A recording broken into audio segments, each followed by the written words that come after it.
What's up everyone, this is Scher talking and welcome back to my channel. In today's video we'll be talking about some news.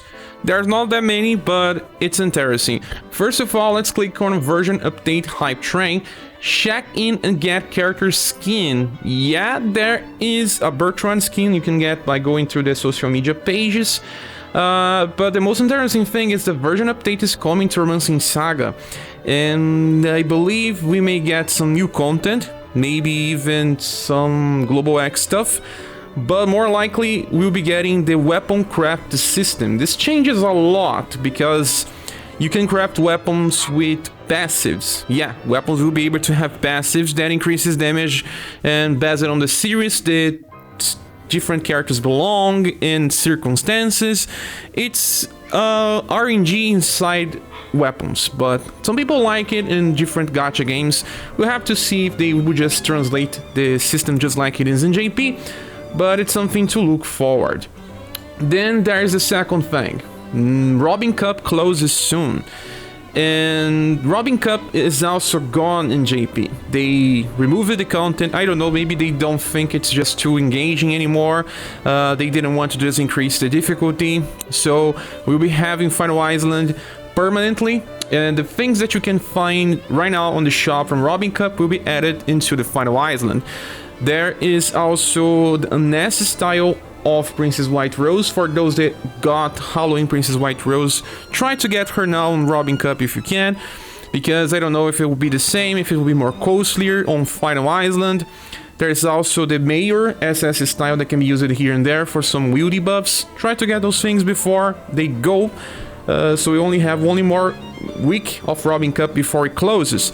But guys, this is not any bad sign. This also happened on JP. I saw some people saying on the community that this is the end, that this is a shutdown notice. No. This is just like JP. They removed this because I think they thought Final Island is a better event. In my opinion, it is. And we also be getting in the future more difficulties so that, well, we can use our characters because it's too easy right now. It's too easy. Start engaging. That is the news, and there's one thing that I didn't say. That is the SaGa Mech rerun banner. Well, this banner don't really deserve a new review, in my opinion. It's just too similar to the old review I did. In the past, it was Mech, Therese, and Jorg. Jorg was the first screen guard user in the game that decreases damage by 20% for all characters as long as everyone is alive. What they did was remove Jorg and add Narcisse, and to be honest, right now, this is bad, because we can stack screen guard with Jorg and Fire Impress if you want, or even with Zeke, characters that are released recently.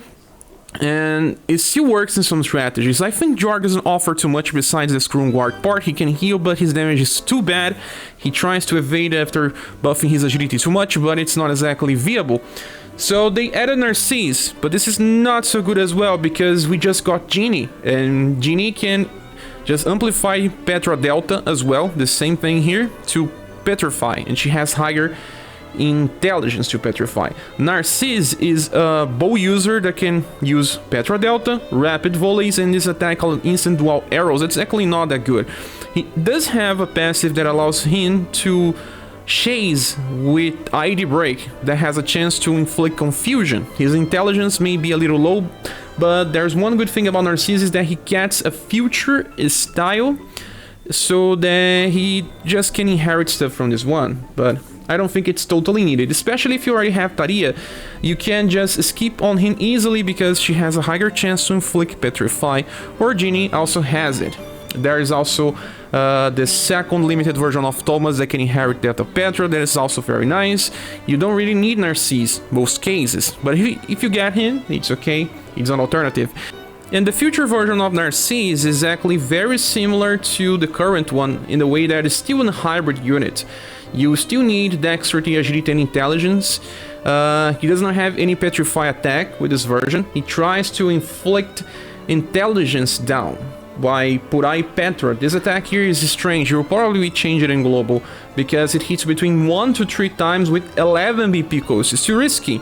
If you do 3 hits, it's good damage, but most of the time you won't. He also has a ring for damage with Pierce.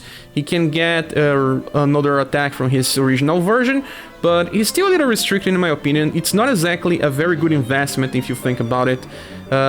You can use Rapid Volley Plus so that you can keep attacking with AoE, but still, cheap AoEs are not exactly something that will stay relevant for the future.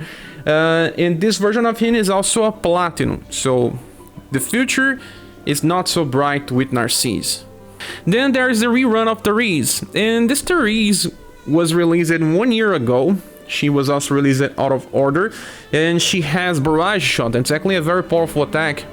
But the way that the game is changing, we won't need this type of AoE anymore. It's strong, but you cannot use it twice. Some of the most interesting characters we'll be getting will be able to use powerful AoEs twice in a row, or they'll start having row or column attacks. The game is already forcing AoE with row or column attacks because they have higher power. Right now we just got Waterfall Blade with the newest Katarina, and that will change the meta. So going for this AoE, Therese is not so good. Heartseeker Plus is not that powerful too, and Therese relies on having full HP to perform in good levels. The newest Summer Therese, it's good enough, and she's a single target specialist or a row specialist. She does not need these full AoE things. You can find alternatives in older styles that perform better than this version of Therese. Nothing here really stands out. You can just go with your Summer Therese just fine. I still believe that Mack is the most interesting character from this banner. He has versatility. He's a gunner that deals slash and pierce damage, not easy to find. Very useful in Rim Ranger's formation when you want either pierce or slash, going for dexterity. And we can even click here on our Roma SaGa. We got him 1 year before the time, and Leopard 2 is an attack that deals blunt and heat, and then slash and pierce, 4 different damage types with just skill number 2 and 3. And I was using it recently in an event, and the damage is still good. Yeah, it is. And then his future is being able to also keep using pierce damage with the second style of him. Let's go and check. That is the second style. This is his Platinum. He gets 3BP pierce damage, so he keeps doing pierce on a dexterity position.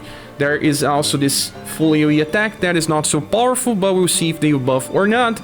And now a full AoE blunt attack if you want to. This is the Platinum style that will be released with the UDX banner of both Human Female and Spell Girl. You can find it here. Spell Girl and Human Female are UDXs, and Human Male and Mech are Platinums. And then in the future he gets another style with 2 different attacks. One is called Excalibur V and the other one Excalibur H. That means vertical or horizontal. And there is blunt and sun damage here. Because it's fast, it will be easy to use in different scenarios. He also has delayed, meaning that if you want to use him on turn 2, it will be super easy. He himself cannot use this attack 2 times in a row, so there are still some restrictions for strategies in the future. Like I said, some attacks will be more interesting when you have double row attack or double column attack, but he's still a pretty powerful unit nonetheless, and comes in a banner with 10 robots, so maybe summoning for him allows you to get older styles as well. Let's see if I can find. Yeah, this is the number of characters in the banner. So double the rates even, 10% SS rates at max. So there it goes, guys. This is all the news that I want to bring you. Sadly, this rerun banner is not so good. It's already past time. These units are a little old. Even Mack can feel a little old for some people. And he's the only one that will stay relevant compared to the other two. And that's why I do believe that's easy to skip and look into the future instead of going to the past. And thanks so much for watching this. And this was the news brought to you by Scher. Thanks so much for watching. Please subscribe if you haven't. If you want to support the channel, there are links in the description of the video. And don't forget to join our Discord server where we talk about SaGa and other RPGs in general. I hope to see you soon in the next video. Bye.